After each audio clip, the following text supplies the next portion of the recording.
Nathaniel Huey Jr. started out as an ordinary young man, navigating the complexities of love and life. But beneath his seemingly benign exterior lurked a darker side that would ultimately lead to one of the most chilling and senseless murders of the 1990s. His relationship with Cynthia Cindy Van Curen began with promise and laughter.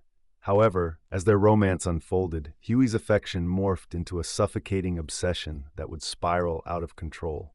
Cindy, with her bright smile and nurturing spirit, initially welcomed Huey's charm, believing in the potential for a second chance at love.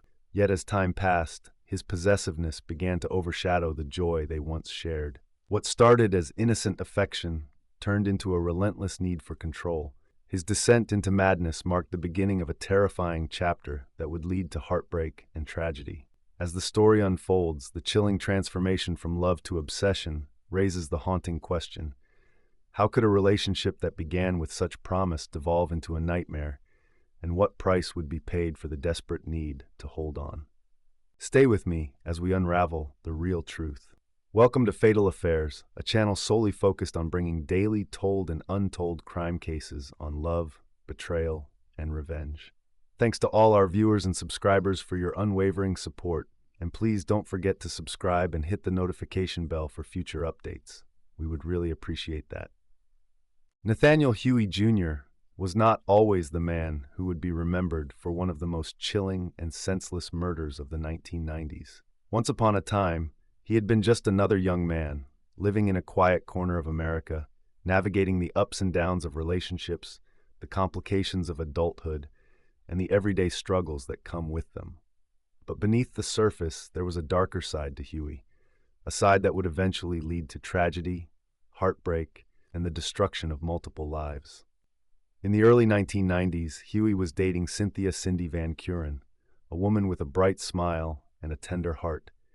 To those who knew her, Cindy was a loving mother to her two children, 14-year-old Billy and her younger daughter, who adored their mother. She was intelligent, outgoing, and determined to build a better life for her children. But in Nathaniel Huey, she found something she didn't expect: a man whose affection would turn from love to obsession, whose presence would go from comforting to suffocating.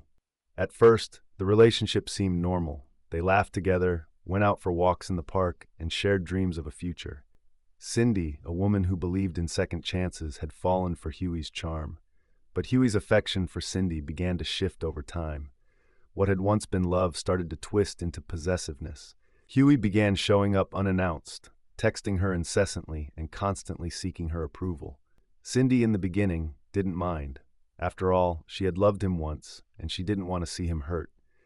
But as time went on, she began to feel the first flickers of doubt. Huey's behavior became erratic, and his constant need for reassurance turned into controlling behavior. Cindy tried to brush it off, excusing his actions as signs of love, but deep down, she knew something wasn't right. At first, it was small things, like his anger when she went out with her friends, or his insistence on knowing where she was at all times. Then it became more demanding. Huey would show up at her work, unannounced, just to check in or remind her that he was there for her. He began to criticize her choices, her friends, even the way she spent her free time. His jealousy began to surface more clearly, especially as Cindy started dating someone new after they had broken up. She had always hoped that their relationship could end amicably, but Huey saw it differently. The turning point came when Cindy, exhausted from his controlling behavior, finally decided to sever all ties with him. She told him it was over, that she couldn't continue the relationship any longer. But Huey's reaction wasn't that of a man grieving a lost love. It was something far more unsettling. His desire to hold on to her intensified, and what followed was a series of increasingly erratic and dangerous behaviors. Cindy felt trapped, unable to escape the suffocating presence of a man who couldn't accept that it was over. Huey's obsession grew.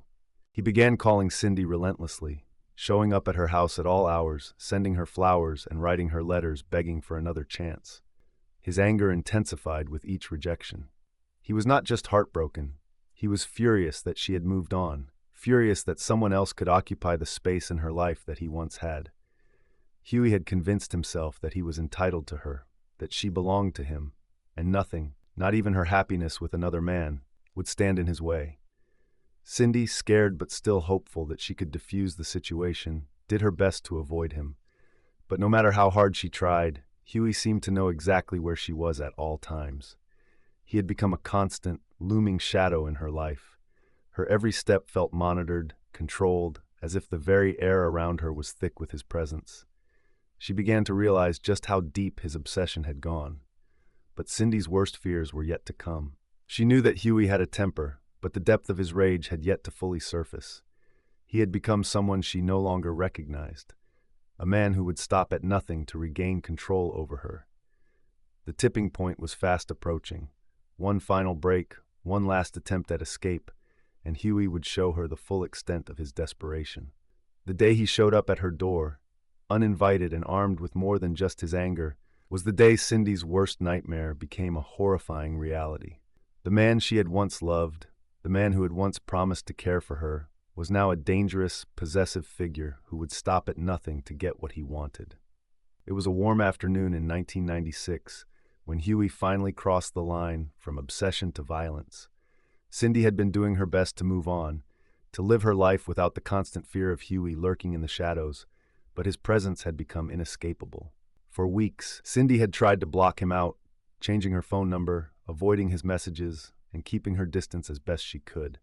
But no matter what she did, Huey always found a way to insert himself back into her life. His obsession with her had reached a fever pitch, and it was clear to everyone around her that this was no longer a man struggling with a broken heart. This was a man bent on controlling her, no matter the cost. That day, Cindy had been home alone with her son Billy, preparing for dinner. She hadn't expected Huey to show up. She had hoped that, with time, he would realize the relationship was over, and they could both move on. But Huey had a different plan. He arrived at Cindy's front door unannounced, knocking with an intensity that startled her. Cindy's heart skipped a beat. She had known this day was coming, but she never imagined it would happen like this, so suddenly, so violently. Her pulse quickened as she hesitated for a moment, then reluctantly opened the door. Huey stood there, his face twisted with a mix of anger and desperation. In his hands, he gripped a handgun. His eyes burned with an intensity that sent a chill down her spine. "Cindy," he said, his voice low and cold, "I've had enough of this. You're not getting away from me." Before Cindy could react, Huey pushed his way into her home, his movements fast and unpredictable. He shoved the door open with force, and the next thing she knew, he was standing in her living room, the gun still in his hand. Billy, who had been in his room, heard the commotion and ran into the living room to see what was happening. Cindy's heart sank. Billy was only 14 years old, and this wasn't a situation he should have been caught up in. But there was no time to explain, no time to protect him. Huey was in full control of the situation now, his anger and fear clouding his judgment, his grip on reality slipping further and further away. "What are you doing here, Nathaniel?"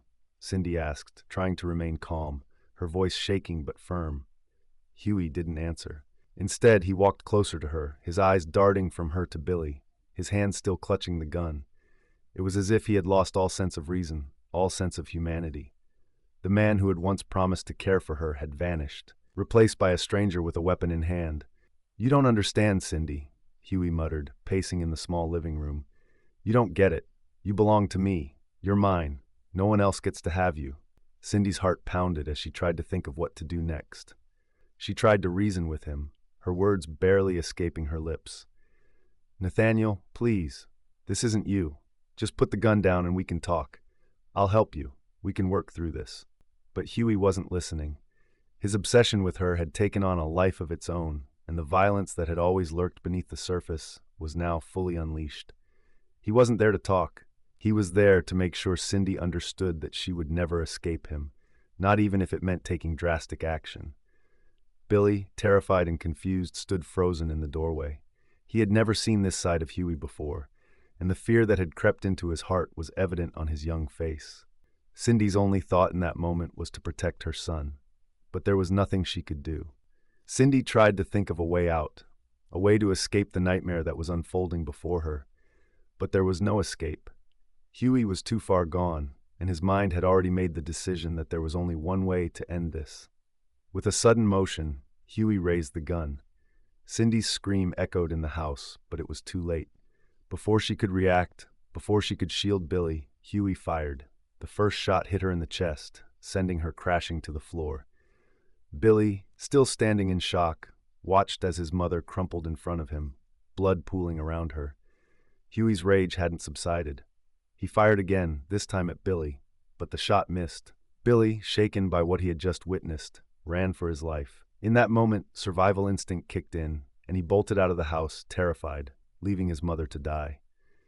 Huey stood there for a moment, watching the chaos he had created, the blood that stained the floor, and the silence that had taken over. He knew what he had done. He knew the consequences. But in his twisted mind, there was no turning back now. Cindy had tried to move on, to live her life without him, and this was the price she would pay. Nathaniel Huey had taken everything from her that day, her life, her future, and the peace she had been trying to find. And in the process, he had sealed his own fate. The sound of the gunshot still echoed in Billy's ears as he ran. The adrenaline coursing through him made his heart beat faster, louder, but all he could think about was getting away, getting as far from the nightmare that had just unfolded inside his own home. His mother, Cindy Van Kuren, was lying on the floor, bleeding. Nathaniel Huey, the man who had once claimed to love her, had become something far darker, a killer driven by obsession and rage. Billy didn't stop running until he reached the nearest neighbor's house, banging on the door, gasping for breath, unable to process the horror he had just witnessed. His body shook, and his mind struggled to make sense of the chaos. The neighbor, hearing the panic in Billy's voice, immediately called 911.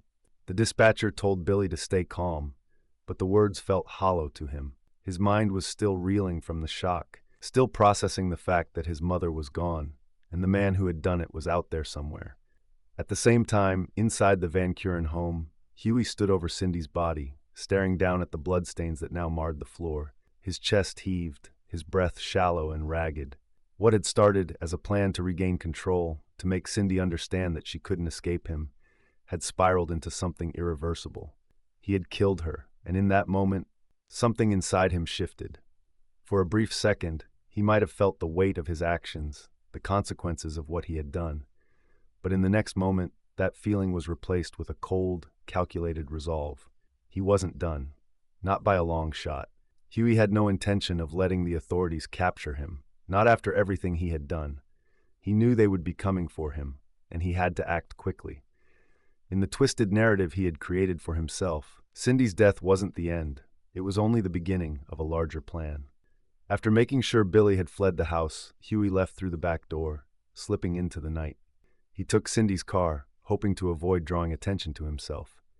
His plan was to disappear, to find a way out of the chaos he had created, but deep down he knew that he couldn't outrun the consequences forever. The police arrived at the Van Kuren home not long after Billy had made his call. They found Cindy's body in the living room, the blood still fresh, the gunshots evidence of the violence that had taken place. It didn't take long for the investigators to put the pieces together. Huey had been the last person seen with Cindy, and he had a history of obsession and violence. The hunt for him began almost immediately. For Billy, the next few hours were a blur of police interviews, endless questions, and overwhelming grief. He couldn't fully comprehend what had just happened. How could his mother, the woman who had cared for him and loved him, be gone? And how could the man she had once trusted, Nathaniel Huey, be the one to take her life? Despite the overwhelming sadness, Billy knew he had to be strong. He was all alone now, without a mother, without the life he had known. He had to find a way to survive, to move on. But the scars left by that day would last forever. He would never forget what he had seen, the moment when his mother's life was violently taken from her. And the question that haunted him the most was whether or not Huey would come after him next. Huey, meanwhile, had gone into hiding. He knew the law was closing in on him, but he couldn't bring himself to surrender. He was convinced that his actions had been justified, that Cindy's death was the inevitable result of her betrayal. In his twisted mind, he had done what he had to do. Now he was a fugitive, a man on the run, carrying with him the blood of an innocent woman. He didn't know how long he could hide or how far he could go, but what he did know was this: he would never allow himself to be caught. Not now. Not after everything he had done. The chase had begun. Nathaniel Huey's time on the run was a desperate scramble for survival. His thoughts, now consumed by paranoia, seemed to grow more erratic with each passing day. He had once believed he could control everything, that Cindy's life and his own could remain part of a twisted narrative he had created in his mind. But as the law closed in on him, the fragile grip he had on reality began to slip. Huey had managed to avoid capture for a few weeks, drifting through small towns, moving from one place to the next. He used stolen IDs, changed his appearance, and relied on the few contacts he still had, people who had either been unaware of his crime or who were too afraid to turn him in. But no matter how far he ran, the memories of that night haunted him. The blood, the gunfire, the fear in Billy's eyes as he fled. It was all part of a gruesome story that Huey couldn't escape, no matter how many miles he put between himself and the scene of his crime. By now, the police had launched an extensive manhunt. Huey's face was plastered on billboards, his name echoed in every news report, his description broadcasted over television and radio. But the more he evaded capture, the more determined law enforcement became. They were closing in, and Huey knew it. It was only a matter of time before his past would catch up to him. Meanwhile, Billy, though still deeply affected by his mother's brutal murder, found himself in a strange limbo. He had been placed in foster care after Cindy's death, but the emotional toll of losing his mother weighed heavily on him. He had nightmares, flashbacks, and a sense of guilt that gnawed at him relentlessly. Should he have done more? Should he have stayed with his mother instead of running? Could he have stopped Huey from taking her life? Billy had become obsessed with finding Huey, even though he knew it would likely mean facing the man who had destroyed his world. His desire for justice and for revenge was as powerful as the pain that would forever be with him.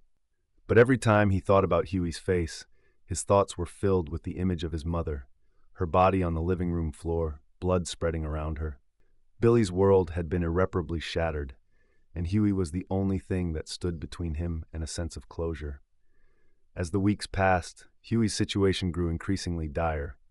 His resources were running out. He had no more safe places to hide. The police were on his tail, and his ability to keep fleeing was waning. His paranoia had reached its peak. Every knock at a door, every unfamiliar sound sent his heart into overdrive. The man who had once been an obsessive lover had now become a shadow of his former self, hiding, terrified, and constantly looking over his shoulder. One fateful day, the end of Huey's fugitive days came in a way that he had never anticipated. It was an ordinary afternoon, and Huey had managed to secure a small, cheap motel room on the outskirts of a quiet town. He was alone, sitting at the small desk in his room, going over his plans for the future, what little future he had left.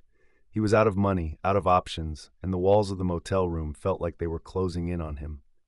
Then, there was a knock at the door. Huey froze. His heart pounded. It was the last thing he wanted to hear, the one sound that always brought him back to the terrifying reality that he could no longer outrun his crimes. He moved cautiously toward the door, his hand gripping the gun that had once taken Cindy's life. But this time, he wasn't planning to fight back. He knew he couldn't. His time had come. When Huey opened the door, he came face to face with a team of law enforcement officers. They had finally tracked him down. The end of his journey had arrived, not with the dramatic confrontation he had imagined, but in the quiet, inevitable way that all criminals are caught in the end. He didn't resist. He didn't fight. The man who had terrorized Cindy, Billy, and anyone who crossed his path was now broken, surrendering to the inevitable. Huey was arrested without incident, and as the officers cuffed him, they could see the hollow look in his eyes, the look of a man who had known this day was coming all along. As Huey was taken into custody, the sense of finality was palpable. The fugitive who had terrorized Cindy's life and left Billy with an unshakable trauma was now behind bars. But the damage had already been done. Huey's capture couldn't undo the pain he had caused, the lives he had shattered. He would stand trial for his crimes, but even if he were sentenced to the maximum punishment, it would never be enough to bring Cindy back. Billy, though still reeling from the loss of his mother, finally felt a small sense of relief. Huey's capture meant that justice would be served, but it didn't mean that Billy's pain would end. The scars of that night would last a lifetime. The absence of his mother would always linger, an unhealed wound in his heart. The trial would soon follow, but for now, Nathaniel Huey sat in a cold cell, waiting for the legal system to catch up with the reality of his actions. The escape was over, and the consequences of Cindy Van Kuren's death were finally about to unfold in full. Nathaniel Huey sat in the courtroom, the weight of his actions bearing down on him with every passing moment. The courtroom was filled with people: his family, Cindy's family, law enforcement, and the press. The public had been waiting for this moment ever since he had taken Cindy Van Kuren's life, and now the time had come for Huey to face justice. The trial began with the prosecution presenting a compelling case. They outlined the evidence against Huey, including his obsessive behavior, the threats he had made to Cindy before her death, and the chilling details of his escape after committing the murder. They painted him as a man driven by control and jealousy, someone who had been unable to accept the reality of Cindy leaving him.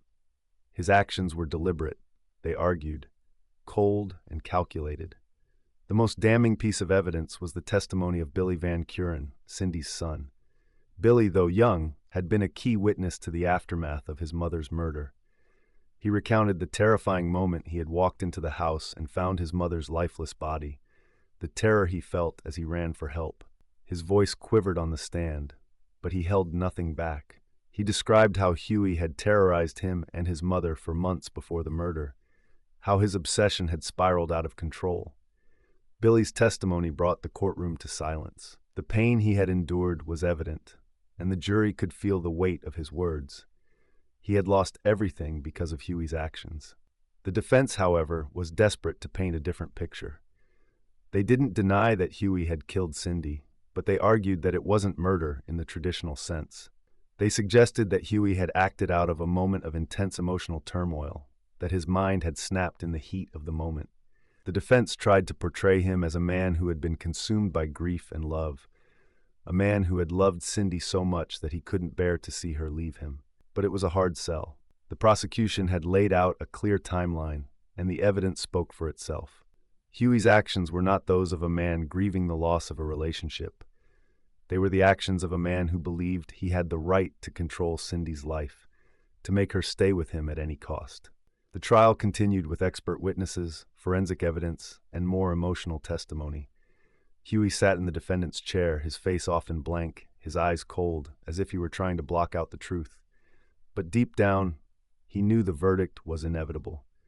His escape, his attempts to outrun the consequences of his actions, had been futile. The law was closing in, and now he would have to pay. The final day of the trial came.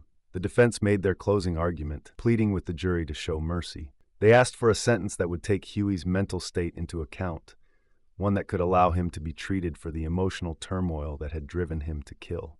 But the prosecution wasn't swayed. They reminded the jury that Cindy Van Kuren was dead and that Huey had taken her life in the most brutal way possible. They urged the jury to find Huey guilty of first-degree murder, a sentence that would reflect the gravity of his crime. The jury deliberated for hours, the tension in the room building with each passing minute. Finally, they returned with a verdict.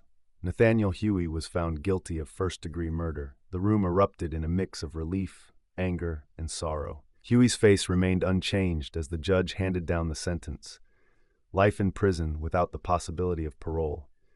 It was the harshest sentence available, and it was the only one that seemed just given the nature of his crime.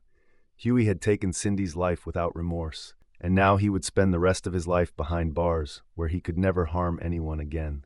For Billy, the verdict was bittersweet. Justice had been served, but the pain of losing his mother would never go away. The trial had given him some closure, but the scar of her murder would haunt him forever. He was left to pick up the pieces of his shattered life, to rebuild in a world that no longer felt safe. As Huey was escorted out of the courtroom in handcuffs, the media swarmed around him, capturing his every move. But Huey remained silent, his face empty, devoid of emotion. He had spent months running, but now he had nowhere left to hide. The story of his life was over, and the chapter of Cindy Van Kuren's death had been written in the harshest of terms. In the end, Nathaniel Huey would never escape the consequences of his actions. His obsession with Cindy had destroyed her life, and in the end, it had destroyed his own. And for Billy Van Kuren, the road to healing would be long and uncertain. But at least now, he knew that his mother had not been forgotten, and that the man who had taken her from him would never again walk free. We invite you to share your thoughts in the comments section below. And if you found this story insightful, please subscribe and leave us a like. We would really appreciate that.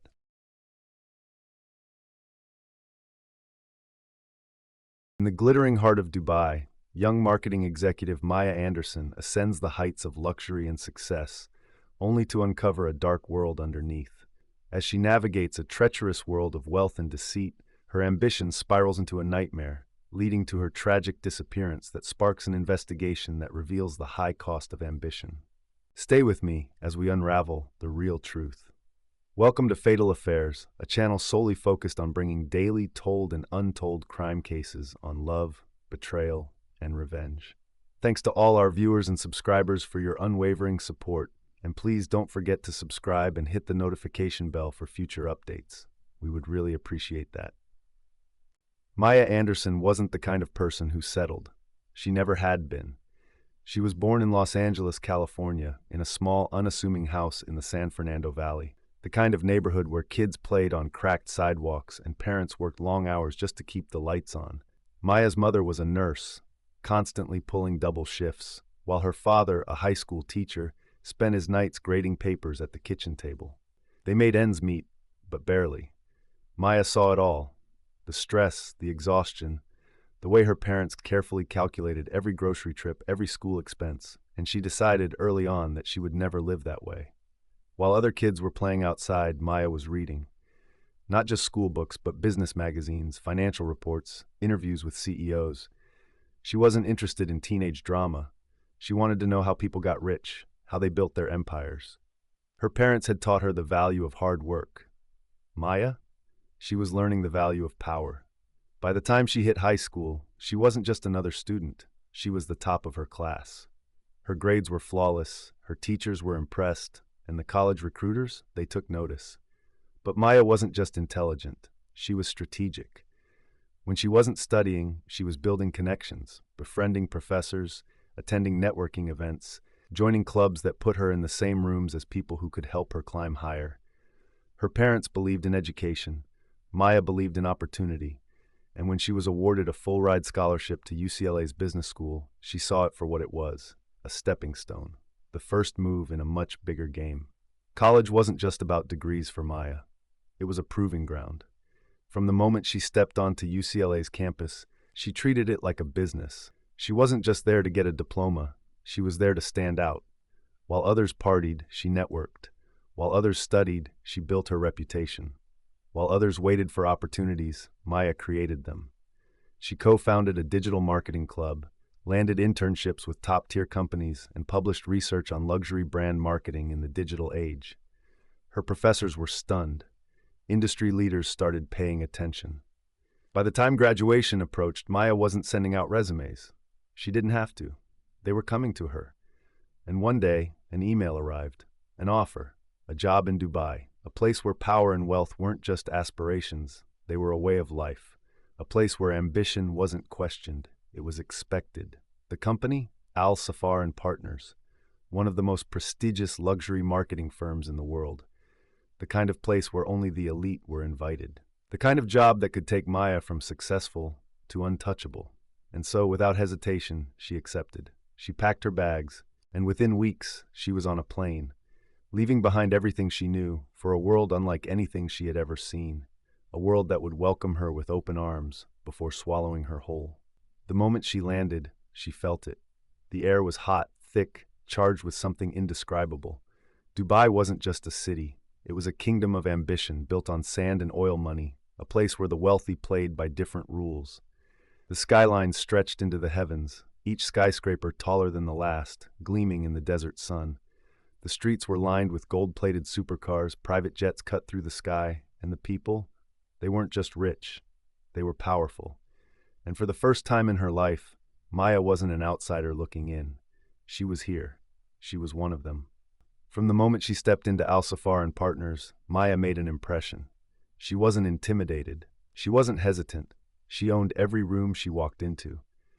While others spent months adjusting, Maya was winning. She wasn't just another marketing executive. She was a prodigy. She revolutionized luxury branding strategies, helped high-end brands triple their online presence, and closed multi-million-dollar deals with international clients. Executives whispered about her, clients requested her, and soon her name was everywhere. The company rewarded her. A promotion, a salary beyond what most could dream of, an apartment in Dubai's Marina district, overlooking the water, its windows stretching from floor to ceiling. At just 24, she was living the kind of life that took most people decades to achieve. She had built her own empire. But in Dubai, success comes with a price, and Maya was about to find out exactly what that price was. The first one was subtle. A corporate gala, a high-profile networking event, the kind where billionaires and foreign dignitaries sipped champagne while discussing the next global investment opportunity. Then came the yacht parties, the exclusive lounges, the private meetings in rooms where deals weren't just made, they were sealed with handshakes worth millions. Maya had played this game before. She knew how to navigate power. She knew when to talk. She knew when to listen. And most importantly, she knew how to make herself indispensable. It wasn't long before she was rubbing shoulders with Dubai's elite, billionaires, CEOs, politicians, and one man in particular, a name that carried weight, a name that people whispered rather than said aloud. Sheikh Khalid bin Rahan Al Rashid. At first, he was just another figure in the crowd, a man of influence, a businessman, a person Maya knew existed, but nothing more. But that changed, slowly, subtly. Deliberately, his glances lasted a little longer, his words held a little more weight. At events, his presence seemed to orbit hers, always within reach, always watching. Then came the first invitation, a closed-door meeting, then another and another. Maya, always calculated, didn't think much of it. After all, power attracts power, didn't it? She didn't realize it then, but Maya Anderson's life was already beginning to change. She had stepped onto a path that countless others had walked before her, a path where power was intoxicating, where luxury blurred the lines between right and wrong, where ambition was rewarded, until it wasn't, until the hand that once guided you closed around your throat, and by the time Maya saw the truth, it was already too late. For Maya Anderson, life had never been better. Her name was everywhere. She was the woman every luxury brand wanted in their corner, the face of Dubai's high society marketing elite. Success had come fast, too fast, but she didn't question it. Not when she was headlining business conferences, not when she was sipping champagne on a billionaire's yacht, not when her name was whispered with admiration at exclusive networking events. No, Maya wasn't just living her dream, she was building an empire. But empires have foundations, and Maya's, it had cracks, cracks she couldn't see, or maybe she chose not to. The first sign was subtle, a message, not an email, not a text, a handwritten note slipped under her office door. "Your insight is valuable, let's talk." It was signed, Sheikh Khalid bin Rahan Al Rashid. Maya stared at it for a moment, turning the thick, embossed paper between her fingers. Something about it felt off, but she ignored that feeling. Because Sheikh Khalid was no ordinary businessman. He was a kingmaker, a man whose name alone carried weight, influence, power. A conversation with him wasn't just an opportunity, it was an invitation to a different level of success. So, when his assistant called, arranging a private dinner, she didn't hesitate. She should have. The restaurant was one of Dubai's most exclusive, a place without a name, without a menu, only whispers of its existence. The kind of place where the rich and powerful came to talk without being seen. Sheikh Khalid was already waiting when she arrived, dressed in a flawless white kandura, a diamond-studded watch barely visible beneath the silk fabric. He smiled as she sat, measured, controlled, calculated. "Miss Anderson," he said, his voice smooth, deliberate. "Dubai is built on innovation, and you are a visionary." Maya felt the flattery, the weight of his gaze. This wasn't a business meeting, it was something else. He spoke in riddles, in half-truths, about power, about influence, about the way the world really worked. "You remind me of myself," he told her, swirling the golden liquid in his glass. "That hunger, that understanding that rules are meant to be adjusted." Maya laughed, brushing off the implication, but something in her chest tightened, a warning, a whisper of something unspoken. She ignored it. After all, what was there to fear? The gifts. The first one arrived the next morning, a Cartier bracelet wrapped in blood-red velvet. No note, no sender, but Maya knew. She hesitated for only a moment before slipping it onto her wrist. Then came the Hermès handbag, the limited edition diamond earrings, the custom-made designer dress, each one arriving without explanation, each one more expensive than the last. Her friends noticed first. "That's a Van Cleef & Arpels bracelet, Maya." Sarah Williams pointed out over brunch one Sunday. You do realize that costs more than my rent? Maya shrugged. It's just business, a thank you gift. Sarah didn't look convinced. Business doesn't leave gifts on your doorstep with no sender. Maya rolled her eyes, waving off the concern. But deep down, she wondered.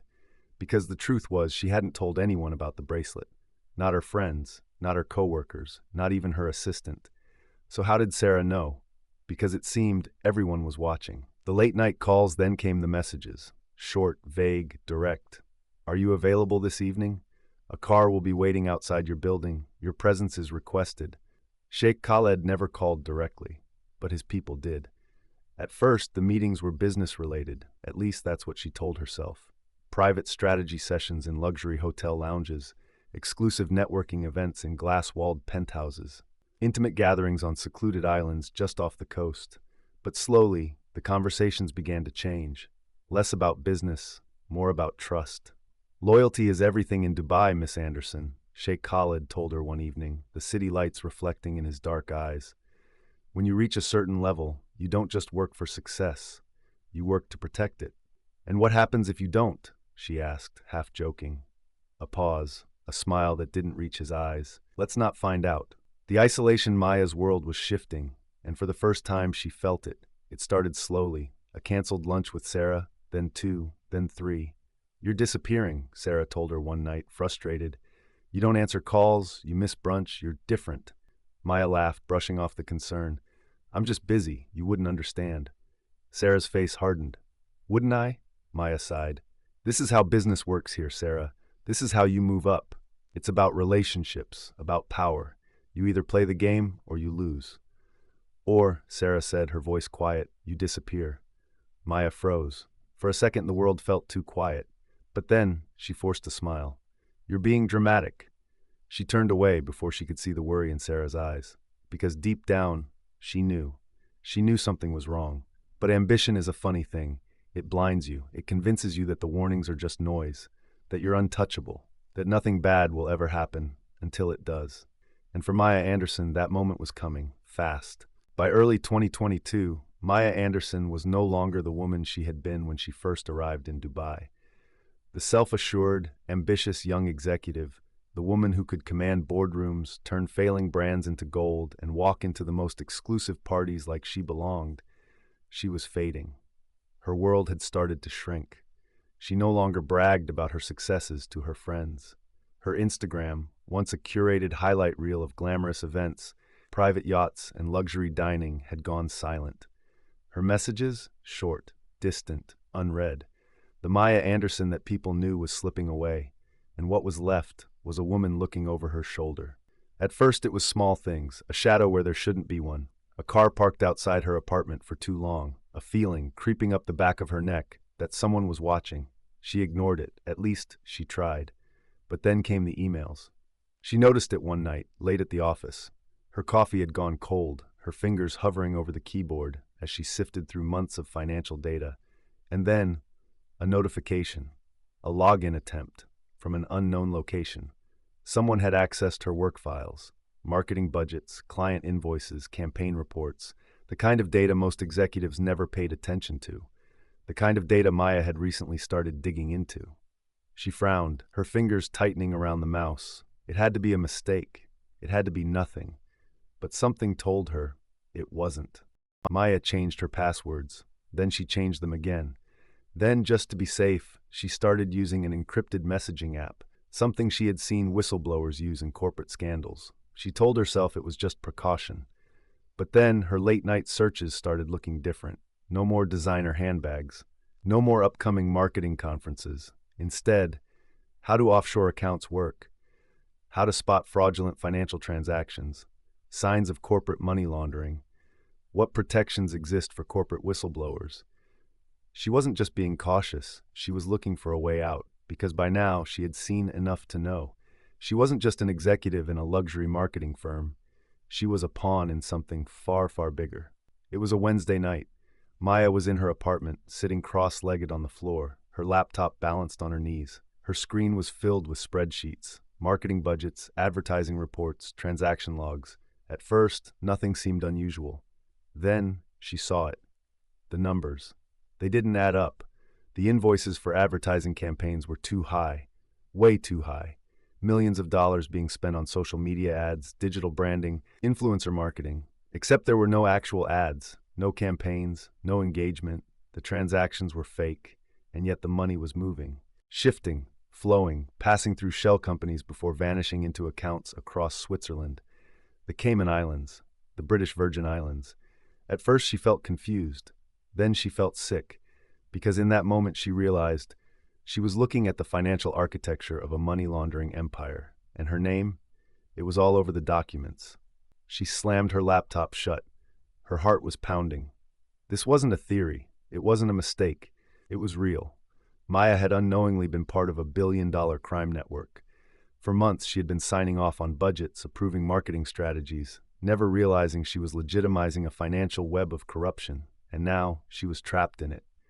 Because if she had seen it, then someone else had seen her seeing it. The next day, Maya walked into her office and felt it immediately. The shift. The way people looked at her. Or rather, the way they didn't. She wasn't paranoid. No, something had changed. Her emails had been accessed from an unknown device again. Her work laptop had been moved in her absence. Her assistant wouldn't look her in the eye. Then came the first anonymous message. A simple text. Some discoveries are better left unmade. She dropped her phone. Her hands were shaking. It was real. And now they knew she knew. Nowhere left to run. She tried to be careful. She deleted her search history. She cleared her call logs. She stopped using her work devices. But no matter what she did, she felt it. The presence, the shadow, the growing sense of something closing in. She started taking different routes home. She checked over her shoulder more often. She stopped trusting anyone. But it wasn't enough, because a second message arrived. This time it was a warning. Loyalty is rewarded. Betrayal is punished. Maya felt a cold sweat trickle down her back. This was a game she couldn't afford to lose. And if she didn't act fast, she wouldn't get the chance to act at all. That night, she made a decision. She transferred copies of the documents to a secure external drive. She wrote down everything she had discovered. She drafted an email to send to an investigative journalist. But before she could hit send, her phone buzzed, a third message. Only this time, it wasn't just a warning, it was an order. A car will pick you up at 10 p.m. Do not be late. No sender, no explanation, just an expectation. Maya stared at the message, her hands clenched into fists, and for the first time, she wondered if she had already lost. October 15th, 2022. Maya Anderson walks through the entrance of the Address Downtown Hotel, one of Dubai's most exclusive dining locations. The cameras catch her stepping inside. Her hair is perfect. Her dress, a black Dior number, sleek, understated, expensive. Her heels click against the marble floors. Measured, controlled. To the untrained eye, she looks composed, elegant, the picture of success. But if you look closer, you'll see the truth. The slight hesitation in her steps, the way she clutches her bag a little too tightly, the way her eyes flicker toward the security cameras like she knows. This footage might be the last proof she was ever here. Maya was about to have the most important dinner of her life, and she wasn't sure she'd make it out. Inside, the dining area is private, hidden from the main restaurant. Maya is escorted to a dimly lit room, where a table is set for two. And then he arrives, Sheikh Khalid bin Rahan al-Rashid. He greets her like an old friend, a smile that doesn't quite reach his eyes. "Miss Anderson," he says smoothly, "so good of you to join me." She nods, sliding into her seat, but inside she is calculating, measuring, bracing, because Maya knows this isn't dinner. This is a test, and she doesn't know if she'll pass. The conversation starts simply enough. Business, marketing trends, future projects. But Maya can feel it, the weight behind his words, the deliberate pauses, a conversation laced with something unspoken. Then his tone shifts. "You've been busy, Miss Anderson." Maya keeps her face neutral, controlled. "I'm always busy," he nods, watching her carefully. "And yet, I hear you've taken an interest in things that don't concern you." A cold sweat trickles down her back, but she doesn't flinch, because this is it, the moment she has been dreading. Sheikh Khalid leans back, swirling the wine in his glass.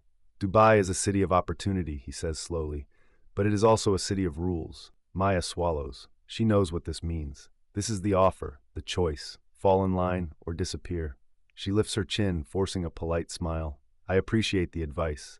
He exhales softly, almost disappointed. "You're a smart woman, Maya. I'd hate to see your ambition misplaced. And with that, dinner is over. Maya stands, her heart pounding, because she understands something now.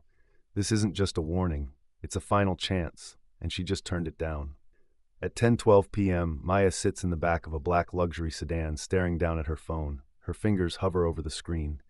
Then she types, "It's done. I've uploaded everything. You know what to do if I don't check in tomorrow." She hits send, exhales, looks out the window. Dubai's skyline shimmers against the night. She doesn't know it yet, but this is the last message she will ever send. She never returns to her apartment, never makes it to her morning meeting. By sunrise, Maya Anderson is gone. No calls, no messages, just silence. Her absence is noticed immediately. At 9 a.m., her assistant calls, no answer. At 10:30 a.m., her boss emails, no reply. By 12 p.m., her closest friend, Sarah Williams, is in full panic mode. Because Maya isn't just late, she's missing, and somewhere in the city, someone knows exactly why. The apartment search investigators enter her luxury marina apartment. Everything is pristine, almost too pristine. No signs of struggle, no forced entry. But Maya's laptop, gone. Her hard drives, missing. And then, her passport.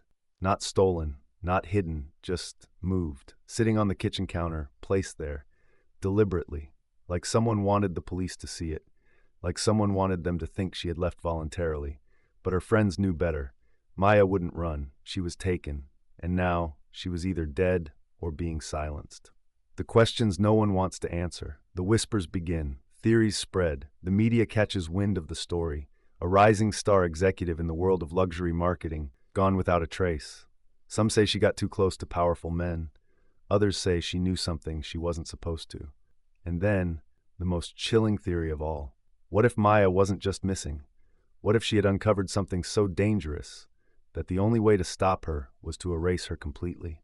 The kind of erasure that only the most powerful people in the world could arrange. The final security footage of Maya Anderson shows her leaving the restaurant. Her posture is stiff, her movements controlled, but there's something in her face, something haunting. Like she knows, like she understands exactly what's about to happen, and yet she keeps walking. Because by then, it was already too late. October 18th to 22, 3 days since Maya Anderson vanished. 3 days of silence, unanswered calls, and growing fear. Then, a break in the case. A desert patrol unit tasked with routine inspections outside Dubai stumbles upon something out of place, a black luxury sedan. Sitting alone on an empty stretch of road miles from the city, its doors locked, its engine cold, its owner missing. Inside, investigators find almost nothing. No phone, no laptop, no fingerprints except for Maya's. Just a half-empty water bottle still sitting in the cup holder, like someone had been waiting, watching, deciding, like someone had taken their time. Back in the city, police enter Maya's luxury high-rise apartment. From the outside, nothing seems unusual. Her designer shoes are still lined up by the door. Her suitcase remains unpacked. The bed is made untouched. It's as if she had just stepped out. But something isn't right, because when investigators open her closet, they find gaps. Certain outfits missing, expensive handbags gone, passports still there, neatly placed on the kitchen counter, like someone wanted them to be found, like someone wanted to control the narrative. Maya hadn't packed up and fled. She had been taken, but by who and why? The first real clue comes from her laptop, or rather, the absence of it. Maya's MacBook is missing. Her external hard drive's gone. Her work phone never recovered. But tucked away in the back of her desk drawer, police find a clue. A USB drive. A small silver key to a secret Maya never got the chance to share. Investigators plug it in, and what they find changes everything. The money trail encrypted files, dozens of them, spreadsheets, emails, bank transfers, a detailed breakdown of millions of dollars in illegal transactions. At first glance, it looks like ordinary marketing budgets. But Maya had labeled certain files with a single red tag. Fake campaigns, fake invoices, fake clients, money moving through shell companies, crossing international borders, disappearing into private accounts. And the names attached to these transactions? Not just businesses, individuals, influential people, names that carried power in Dubai, names that, if exposed, could shatter reputations. Maya hadn't just uncovered fraud. She had uncovered an empire, a network of money laundering operating behind the veil of luxury marketing, and the one mistake she made was seeing too much. The evidence is damning, but it leaves behind more questions than answers. Because if Maya knew all this, What was she planning to do with it? And more importantly, who found out first? Theory 1. Maya was planning to expose the operation. She had been researching whistleblower laws, offshore banking, legal protections. Maybe she had been preparing to go public. But someone got to her first. Someone with power, connections, and the ability to make people disappear. Someone who couldn't afford to let her talk. Theory 2. Maya wasn't just a threat. She was a liability. And liabilities don't get warnings. They get erased. The investigation moves slowly. Too slowly. Authorities interview executives from Al-Safar and partners. Every answer is the same. We have no idea where she is. She never expressed any concerns. Maya was a valuable part of our team. Empty words. Meaningless statements. Because behind closed doors, the truth is buried, and those who know it aren't talking. The silence that speaks volumes. Days turn into weeks. The media catches wind of the story. A rising star executive in Dubai's luxury marketing scene disappears without a trace. But what starts as a missing persons case quickly becomes something darker. The whispers grow louder. Investigative journalists dig deeper. Connections are made, and suddenly, people aren't just asking, "Where is Maya Anderson?" They're asking, "Who wanted her gone?" Because Maya didn't just vanish, she was erased. And the ones responsible, they're still out there watching, waiting, and making sure that no one else makes the same mistake. After weeks of searching, after media headlines and whispered speculation, something strange happened. The story of Maya Anderson began to disappear. News outlets that had been aggressively covering her case suddenly went quiet. Blog posts vanished overnight. Social media discussions were deleted. Even international reports slowed to a trickle. It was as if someone had reached out and pressed delete. The pressure to move on. Dubai's authorities issued a vague statement. There is no evidence of foul play at this time. Maya Anderson's disappearance remains an open case. But inside the department, the investigation was slowing. Leads went cold. Witnesses became uncooperative. Documents disappeared from official records. And then, the biggest red flag of all, Maya's encrypted files, the ones police had uncovered in her apartment, gone, not missing, not misplaced, wiped from the system, as if they had never existed, as if someone, somewhere, had decided this case would never see the light of day. Who had the power to bury the truth? Someone was pulling strings. Someone powerful enough to erase an entire person from existence. And when you look at Maya's files, when you see the names attached to those illegal transactions, you start to understand why. Because this wasn't just corporate fraud. This was an empire built on financial corruption. An empire that couldn't afford exposure. And the people at the top, they weren't just protecting their money. They were protecting themselves. And they would go to any lengths to do it. The first warning came to a journalist, an anonymous reporter from a European news outlet known for covering corporate corruption cases. They had received an encrypted tip about Maya's disappearance. Someone wanted the story out. They started digging, calling sources, asking dangerous questions. And then one night, their apartment was broken into. Nothing stolen, no valuables missing, just a message. A single piece of paper left on the kitchen counter. 4 words, "Let this one go." The journalist packed their research, boarded a flight, and never spoke about Maya Anderson again. Sarah Williams, Maya's closest friend in Dubai, she tried to keep pushing, tried contacting authorities every day, tried reaching out to Maya's parents for answers. Then, one night, she came home to find her apartment door slightly open. Her heart pounded. She knew she had locked it. She stepped inside. Everything looked normal, except for one thing. Her laptop screen was on, a message blinking on the screen. "Stop looking. You won't like what you find." Her hands shook, her breath caught, and that night, she booked the first flight out of Dubai, because suddenly, this wasn't just about Maya. This was about anyone who asked the wrong questions. And Sarah, she was done being one of them. A month later, Dubai's authorities closed the investigation. The final report, Maya Anderson's disappearance remains unsolved. No further evidence suggests foul play. End of story. No suspects, no arrests, no real explanation. Just an open-ended conclusion. A way to make the world forget. A way to make sure no one kept digging. And for most people, it worked. The story faded. Dubai moved on. But the truth never really disappears. There are those who remember. Those who still ask questions. Those who refuse to believe Maya Anderson simply walked away from her life. They know. Somewhere out there, someone knows exactly what happened. Someone knows where she is. Someone knows why she was silenced. And one day, that truth might finally come out. But for now, Maya Anderson is just a name, a whisper, a warning, a reminder that some secrets are never meant to be uncovered.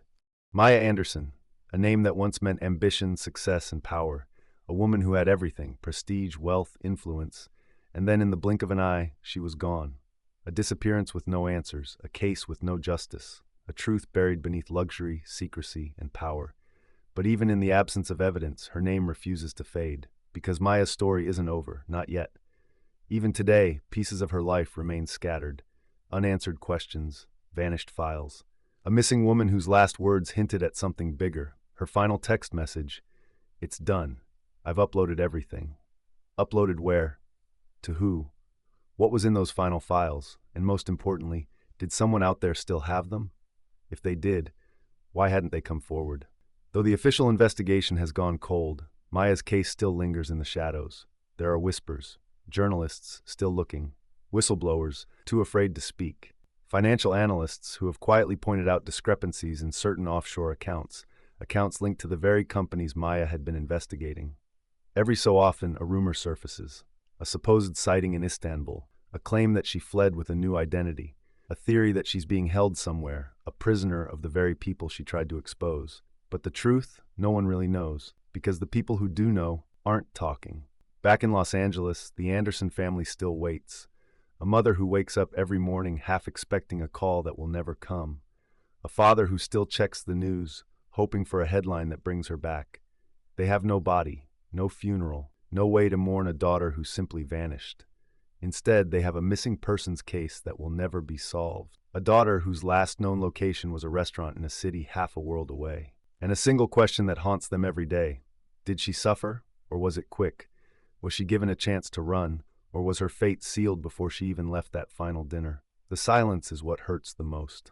A cautionary tale in the business world. In Dubai's luxury sector, Maya's story became a cautionary tale. Young executives whisper her name. They tell the new hires, be careful what you dig into. Watch who you trust. Ambition is a powerful thing, but so is knowing too much. Her colleagues pretend to forget. But in the quiet moments, when they step out of a boardroom, when they catch a glimpse of their reflection in the towering glass buildings of Dubai's skyline, they remember, because it could have been any of them. They know that Maya wasn't reckless. She wasn't foolish. She was just doing her job. And that alone had been enough to make her a target. Her friends? They've moved on. Or at least, that's what they tell themselves. Sarah Williams, Maya's closest friend in Dubai, she doesn't speak about Maya anymore. She doesn't respond to interview requests. She's back in London now, working a normal job, living a quiet life. But every now and then, she still wakes up at night, heart pounding, dreams filled with whispers of a friend who never came home. And sometimes, just for a second, she wonders if she's still being watched, too. If there's someone out there, making sure she never digs any deeper. Because in Dubai, some secrets don't just get you killed. They make sure you never existed in the first place. Maya Anderson set out to be one of the best in her industry. She wanted a career in luxury branding. She wanted a seat at the table. She never meant to become a missing person, a name whispered in fear, a case that would never be solved. But in the end, that's exactly what she became. A woman who flew too close to the sun and disappeared into the shadows. So now, as we close this story, we're left with one last question. Will we ever know the truth? Will someone someday come forward? Will a hidden document surface, a whistleblower step out, a piece of evidence emerge that finally explains what really happened that night? Or will Maya Anderson remain just another missing executive, a name lost to the world but never forgotten by those who knew her? One thing is certain, her story is not over, not really. Because as long as people keep asking the right questions, as long as someone somewhere still searches for answers, then maybe, just maybe, the truth is still waiting to be found. And sometimes, to uncover it, you must be willing to pay the ultimate price. If you found this story interesting, please hit the like button and leave a comment below. Also, don't forget to subscribe for more daily chilling true crime stories on love, betrayal, and revenge. See you on the next one.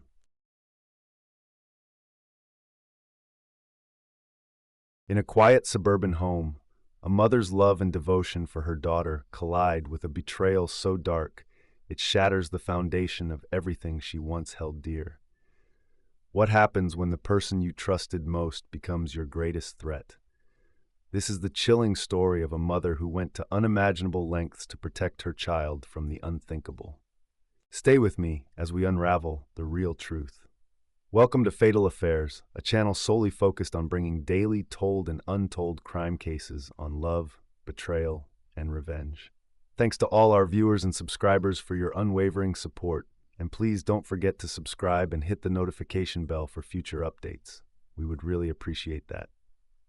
In a quiet Texas suburb, the Sinclair family was the picture of stability. Marcus Sinclair, 44, a dedicated and respected police officer, had spent nearly 2 decades serving his community.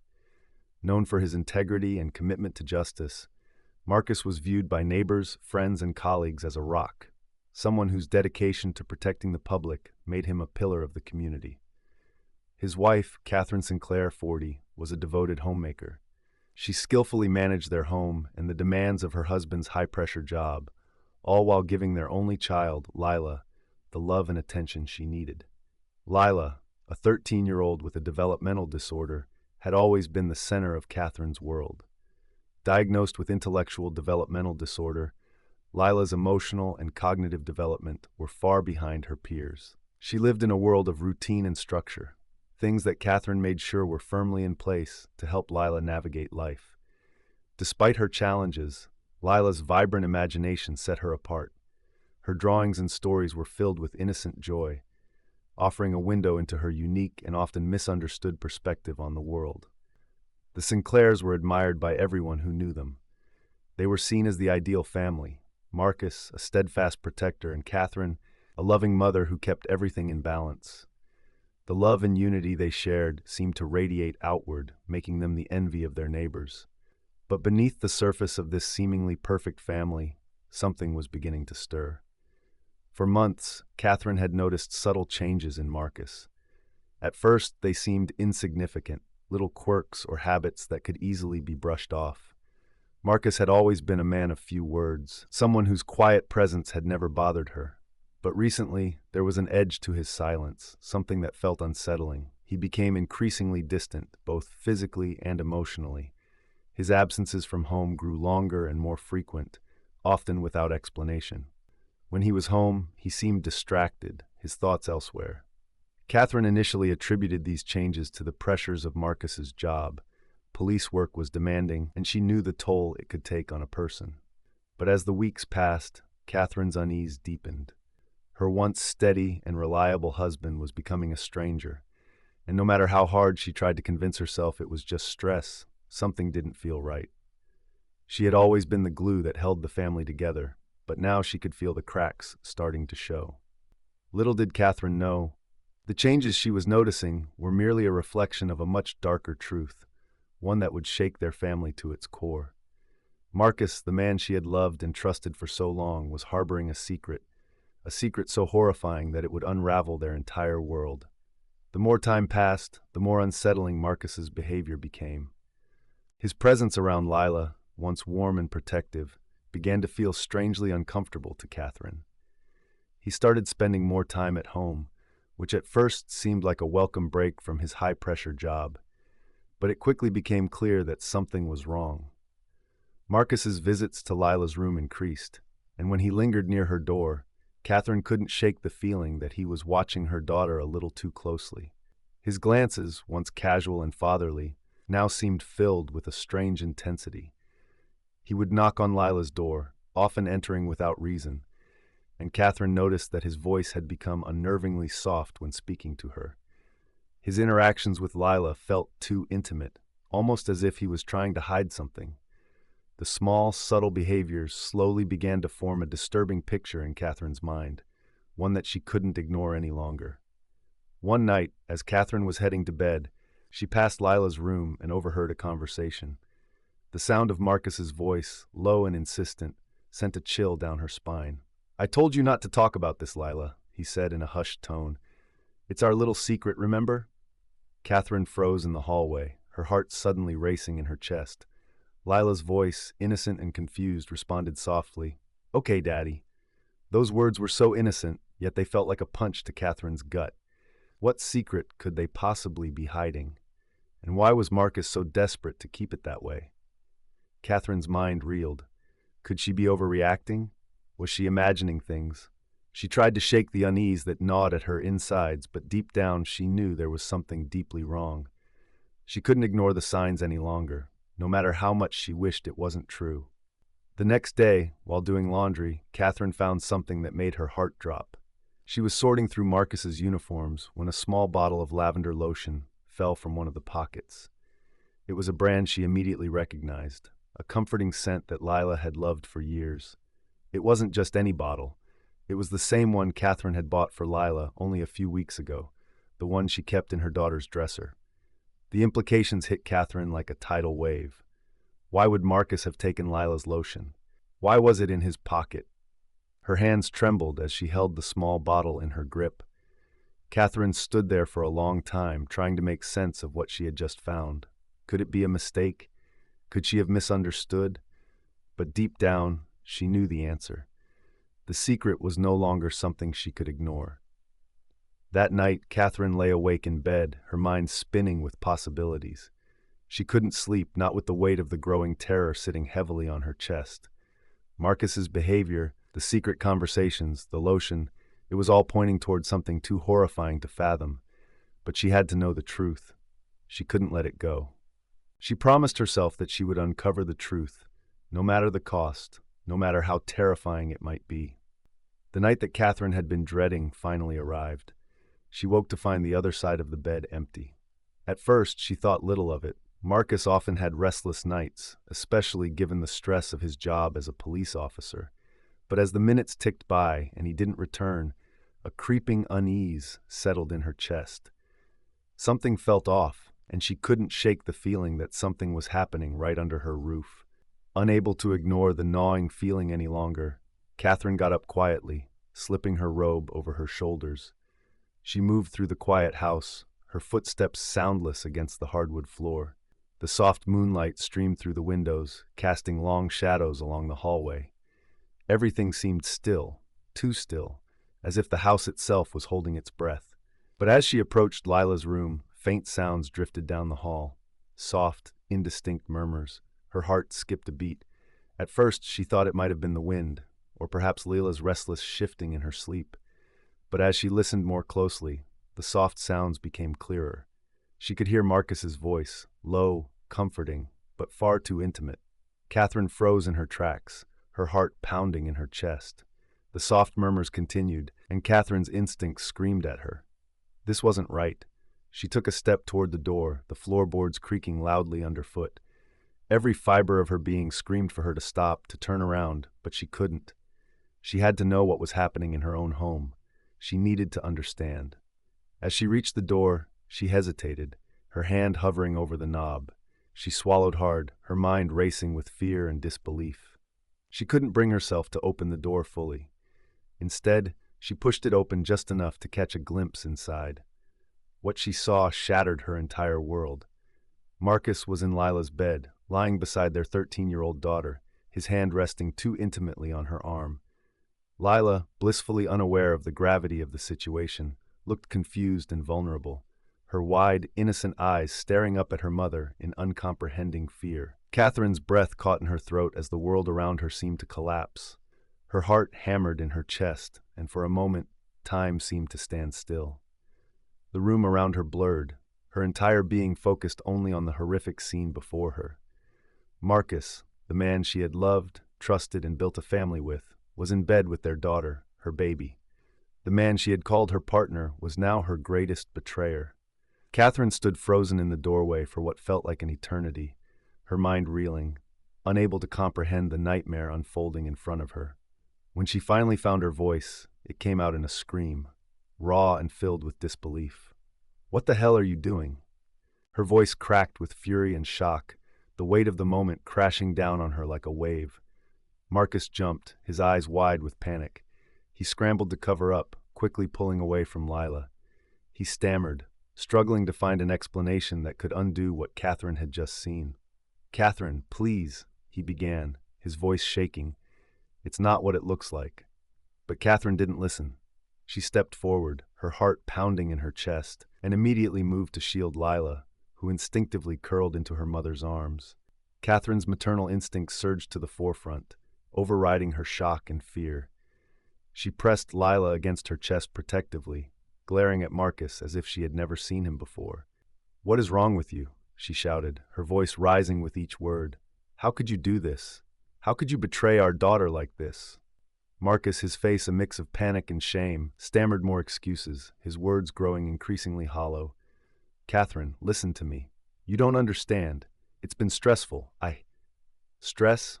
Catherine spat, cutting him off. "You think stress justifies this? You think there's anything that justifies what I just saw?" Her anger was a fire now, burning hot and uncontrollable. Marcus's face faltered, realizing that there was no excuse for what he had done. He had crossed a line that Catherine could never overlook. His next words, though, made everything worse. "You need to calm down," he said, his voice low and menacing. "You don't want to blow this out of proportion. Think about what this means for all of us." Catherine's eyes flashed with fury. "You destroyed everything, Marcus. You destroyed this family. And now you think you can tell me to calm down?" Her hands shook with rage, her grip tightening around Lila as she looked at him. "What kind of monster are you?" Lila, still clinging to her mother, began to sob quietly. The innocent girl had no idea what was happening, only knowing that her mother was upset and that something had gone terribly wrong. Catherine held her daughter tighter, her resolve hardening. "I'm not staying silent," Catherine declared, her voice cold, filled with an icy determination that surprised even her. "You will never come near her again. I swear it, Marcus." Marcus took a step forward, his eyes flashing with the same desperation that had marked his behavior over the past months. "Catherine, you need to think about what you're doing," he warned, his voice tinged with anger. "If you try anything, you'll regret it." But Catherine didn't flinch. Her mind was made up. She would do whatever it took to protect her daughter, even if it meant confronting the man she had once loved with everything she had. Catherine's mind was a storm of rage and fear. The anger that had been simmering for days, weeks, maybe even longer, finally erupted into something uncontrollable. The moment she had witnessed in Lila's room was something Catherine could never unsee, but what terrified her more was the realization that this man, the man she had trusted, loved, and built a family with, was now her greatest threat. The decision was clear now. Marcus had to be stopped. Catherine's eyes locked on him, her heart pounding in her chest. His desperate excuses, his threats, they were nothing but empty words. Her maternal instincts screamed at her to protect Lila at all costs, and there was no turning back from that. Late one night, the weight of everything that had happened came crashing down. As Catherine sat at the kitchen table, staring blankly at her untouched dinner plate, her mind spun with thoughts of betrayal and the overwhelming need to protect her daughter. Marcus had been gone for a while, and the house was eerily quiet. The soft creaks of the floorboards, the distant hum of the refrigerator, everything felt like a prelude to something much darker. Then she heard it, the faintest sound of footsteps in the hallway, just outside Lila's room, the soft click of the door. Marcus's presence felt like a shadow creeping up behind her, ready to strike. Catherine's heart raced, her pulse quickening. She knew what this was. He was going back to Lila's room again. With each passing second, her anger grew.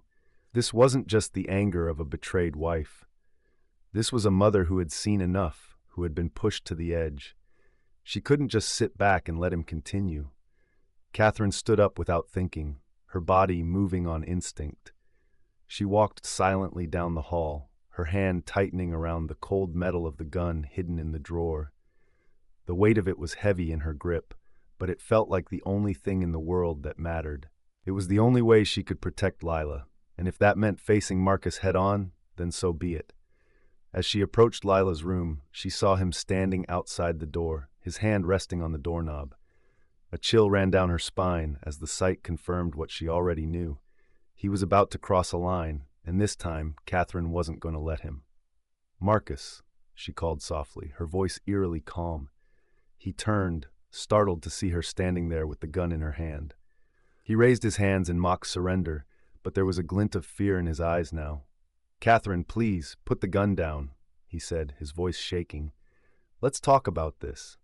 Catherine's laugh was hollow, the sound like the echo of everything she had lost. "Talk? After everything you've done?